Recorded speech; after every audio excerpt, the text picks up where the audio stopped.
the London concert that we hear about all the way through the movie was to be in the Royal Albert Hall. And we had talked about, can we not just get over there for one day and have a shot where, we look away from Henry and we look at the Royal Albert Hall. I've been on that stage. I know what it's like to stand there and look at that and see an entire audience on their feet applauding. Bang! That would have been for me a button to the play. But well, that's the actor from X-Men talking. We didn't have the budget.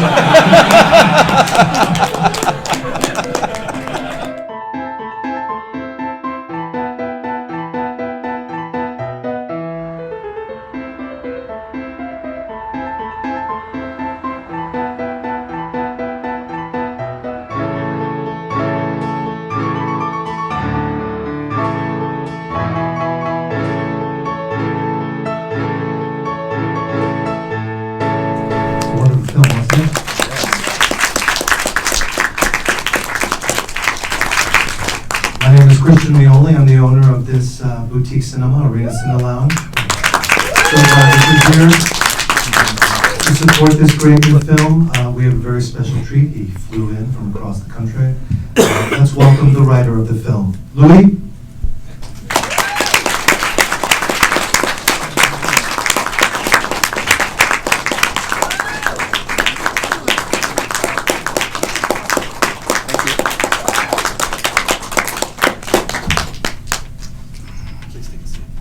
And without further ado, a maestro performance, ladies and gentlemen, Sir Patrick Stewart.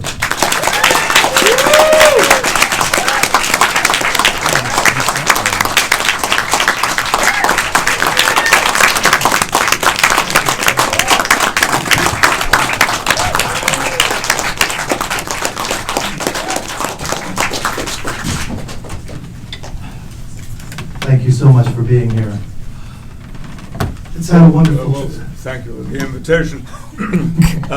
I've just realized that as I was leaving my house to come here, I actually had my hand on the cap that I wore in the movie. And without any anticipation of what I was going to watch, I decided not to wear it and wore a different one instead. Why do those things happen? Why do they happen? That's always the question. Let's ask about why did this happen? What attracted you? What was the first inspiration? What brought you to the script? How did the script come to you? I think that's. Oh yes, this doesn't seem to be working. I think that's a question for Louis. Well, the script was in a drawer in Montreal, and I'd been working on it for quite a while. And I didn't know what to do with it because it was very personal, first of all, and not that I'm. Let's say to market this project was quite a challenge, but eventually we found a casting director in Los Angeles who was an expat from Montreal, and she managed to bring the script to ICM, and then it landed on Patrick's desk, and it's a miracle. Was that Heidi Levitt? Sorry? Was that Heidi Levitt? Yeah, it was Heidi Levitt. Yeah. That's great. Yeah. So. And the director of the film, Claude Leland, this was his first film. Yeah. It's an amazing film for a first time. He's an accomplished Canadian screenwriter, and you both have a relationship, yes? Yeah. Well, it's my first script, and it was his first direction, and so we just got together as first timers, and we thought we hire a first timer to do it in the lead role. And so you brought this wonderful character, Henry. And what was the initial thoughts when you first read it? Well, my unsuitability, if only for one major reason. And I hope you don't mind me saying this, Louis, but I don't play a note of music. and so it was an immediate pass. And yet, I love music, especially the piano, and I've often said, next time around, I'm coming back as a concert pianist. But here was the opportunity not to wait until then.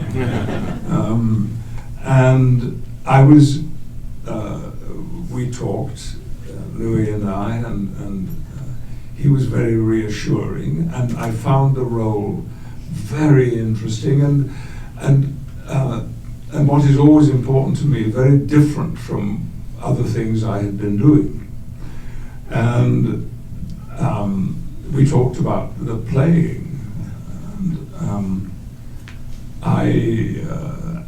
and we agreed that I had a lot of work to do. And in fact, long before we started filming, I think 2 or 3 months I spent learning not how to play, but how to look as if I could play.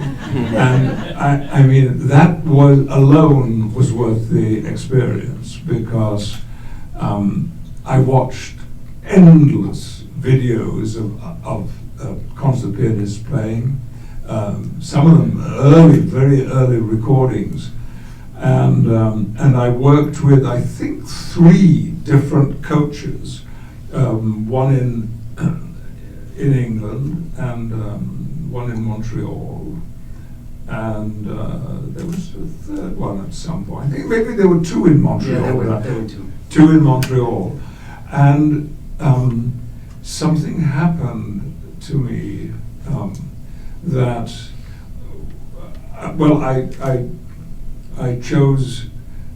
I think it was you who said to me, it would be helpful if you focused just on one style of playing, because the styles of performance are so wildly different. Yeah. And I think you recommended to me that I watch some tapes of Horowitz, who I, of course, had never seen. Mm. When did he die, Horowitz? Where? When? Oh, I don't know, late 1990s or something? Oh, really? He lived so long? Well, I had No, never it was seen. before that, maybe. Yeah, I think it was a little earlier. And I loved his manner and style at the piano. It was so quiet and so still and focused and gentle. And yet he could play the most intense and passionate music. So I loved every moment of those lessons and classes and listening to music and watching video after video after video of this work. He loved it. He loved it so much that there was one. We would shoot in the morning, and we would in the afternoon as well. And at lunchtime, he would come at my place to practice. And so the pianist that you see at the end, who's a real pianist, Sergei Salov, the good-looking guy at the end, who's also recorded the score for the film. Patrick wanted to imitate him, so Sergei would sit at the piano, and Sergei is 6'3", and so Patrick, to get a good look of Sergei's hand, would climb on a ladder behind Sergei and would look at him from above like that on his lunch break to get ready. He takes his roles very seriously. Yeah, it was a glorious experience from that point of view, and what a fascinating role, and what also drew me to the role. And this happens sometimes in my business, but here it was very potent that Henry's problem and his issues were all things that at different times I've experienced. I think most artists have, and I was intrigued to have the opportunity over a period of 6 weeks to explore within myself those experiences and then try to bring them to life in front of the camera. The relationship between an audience and the artist is such, for you it must take so many different levels, you know. There are films that you have been a part of that have been Colosseum-like, and then you have beautiful chamber stories. And this is such an intimate story with Coda. And I would love for you to share just some of the character journey, any of the aspects that you'd like to. Well, in a very practical sense, one of the remarkable things about this film was that we pretty much shot it in story order. Now that never happens. You're all, well, I say never, rarely happens. You're always all over the place shooting this and that. But there was a unity behind the rehearsal and filming procedure that was very, very helpful to me. And I had never, this was a Montreal French-Canadian production, and everyone on the set spoke French except me. And that too created an atmosphere that I really loved. And there was a concentration and a focus that was marvelous. And Louis was there every day on the set, which was very helpful too, and accessible for conversation, as well as Claude. And it moved my work along into an area that it hadn't been before, or certainly not for a very, very long time had there been an opportunity to play a character where so much had to be internal. And only to come out when it had to. And I found that fascinating. And it's actually since that, we haven't talked about this, Louis, but I have focused more and more on that way of working, on very, very different styles of projects. I mean, we are now in, last night, I think the second episode of Star Trek Picard aired, and I can see the connection of what I'm doing in that with what we did on Coda. It's acting becomes more interesting for me with every year that goes by. I'm so happy because I've seen it go otherwise for performers and writers and painters and so forth, that they lose that. But for me, the interest and curiosity and passion for becoming a character and then communicating him to an audience is everything for me. You know, what's interesting is that there are teachers and students that cross our paths. Sometimes we're the teacher, sometimes we're the student. And there's a beautiful relationship that evolves in this film with the Katie Holmes character. And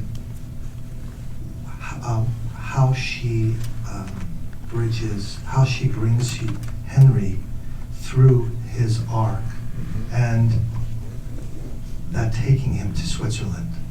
And that character, would you say that it helped him heal the pain from the death of his wife?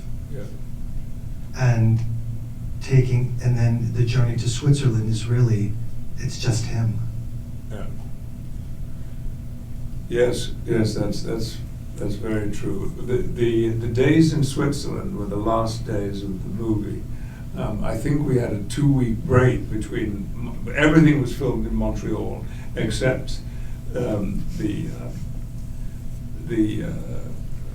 plant Sils Maria. Sils Maria came, we were there for 9 or 10 days at the very end of the shooting. And there was very little acting, and of course Katie was not there because all of that work was over. And it was a beautiful experience to be in that landscape, thinking and feeling this with not a lot to say, but nevertheless having to communicate his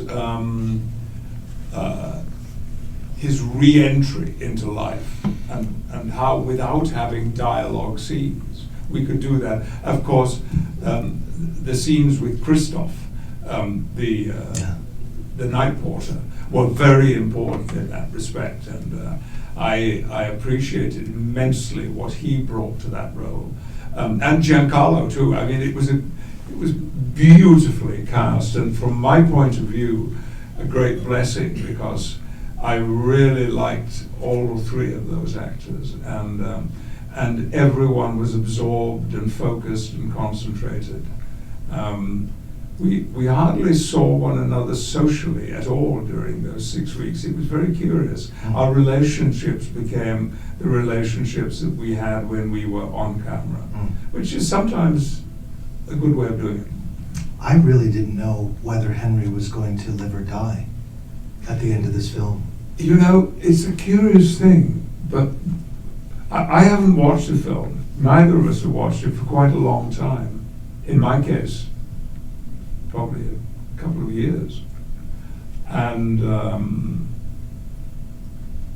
I felt exactly that in the last 15 minutes of the film, that I didn't know what his choice would be, whether to take his own life or to fight his way back into living again. And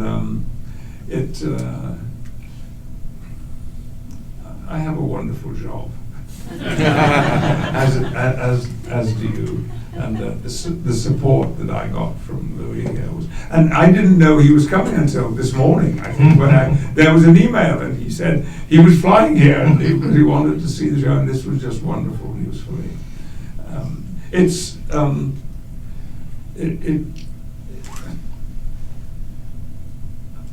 Yeah. It's a great experience. Absolutely. This is the type of film, for me, I've grown up watching European art house films, and I just visualize myself, it's raining on a weekend, and you get to see a beautiful story, intimate. It's a story that I certainly hope audiences find, and it's miraculous that it was directed by a first-time filmmaker. What was your experience working with Claude? It was good. Claude had very little English, only a few words, and so. And he's also a man of few words, so. Yes, on top of that, it's just indeed, very few words. He Louis used was, gestures to direct you? he had expressions on his face that I would look at and watch as I listened to him. But Louis was his interpreter very often, and that was invaluable. But Claude, he stood back from it. I got a great sense of respect from him for Katie and myself and Giancarlo. But he didn't impose himself on what we were doing. We, obviously, because of the language issue, we talked hundreds of times more than I actually had a conversation with Claude. But Claude set up the situations, set the scene, and we would rehearse it and then absorb ourselves into it. I read the Chicago Sun-Times review Richard Roper wrote about the film. He stated that there might have been a connection between the Giancarlo Esposito character and Katie Holmes, as if Giancarlo had brought her to Henry. Was that in Was that in the script? Oh yes, it is in the script. It's subtly in the script, or I don't know. But yeah, when after Henry has this big scene with Paul where he tries to brighten up Henry a little bit and tells him, how his own craft has been honed and he shouldn't have any anxiety about playing because it's almost automatic. Your whole brain is wired to make music. That's very uplifting. But as soon as he comes out the meeting, he calls Katie Holmes' character and because he wants her number and he wants to make sure that she attends the next concert because although he took Henry's confession lightly when Henry told him that she had saved him at the piano shop, he noticed that Henry was telling the truth and that he might need that crutch for a while, so he's the one who managed to bring her back and have her there for. I don't know if I should explain this, but No, I'm it's sorry. it's definitely It's there. a beginner's mistake, but yeah. And what's also there is it's a small scene between a young pianist and yourself. His mother brings him to a concert of yours, and there's this wonderful scene as you saw on the stage where you're showing him how to bow, and it reminded me of what this is all about. Is there's a passing of the torch in certain ways, in certain energies, and did you honestly? I mean, you must have related to that, or just that beautiful touch. It's so subtle. Very much so. I experienced that as a very young actor. From one person in particular, I was when I was 20. I went on tour with the Old Vic Company. The last tour the Old Vic Company ever made, world tour. And we did 3 plays, and we toured for 15 months, literally around the world. And the leading female roles in each one of those 3 plays was played by someone called Vivian Lee. And she gave to me, I was the humblest member of the company. The company manager, who was not a pleasant man, loved announcing to people, "We're doing this in order of billing," and of course, Patrick, you're at the bottom. It was a favorite saying of his. But she, I think as a result of that, took care of me somewhat, and we would just talk, that was all. And she would share her experiences with me. So I've never forgotten that, and the value that I placed on her care and understanding of how hard it can be to be a young actor. And so that was a delightful scene to play. That was in Montreal, wasn't it? We did that in the concert hall. Yeah, La Place des Arts. Yeah. That's right, and he was terrific. I mean, he was so spontaneous and natural, as was the actress who played his mother. And so the end of the film, we're left with Henry on stage, and with at least the semblance that he will continue to perform. He's this journey that he's been on. And do you feel that there is completion in the character? Do you feel like it reached an arc? I do. Louis? So do I.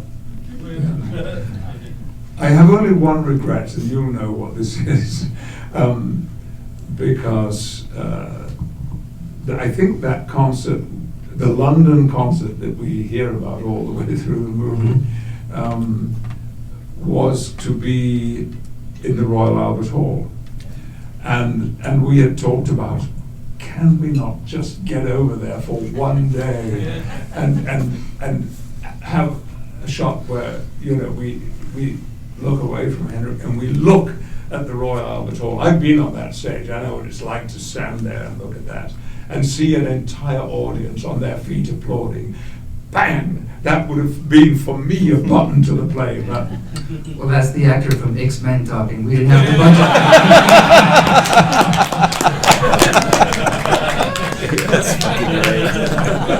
Coda 2 coming to a concert hall near you. Ladies and gentlemen, we're very, I'd like to speak for all of us. It's an honor and a privilege to have you here. Thank you. Sir Patrick Stewart.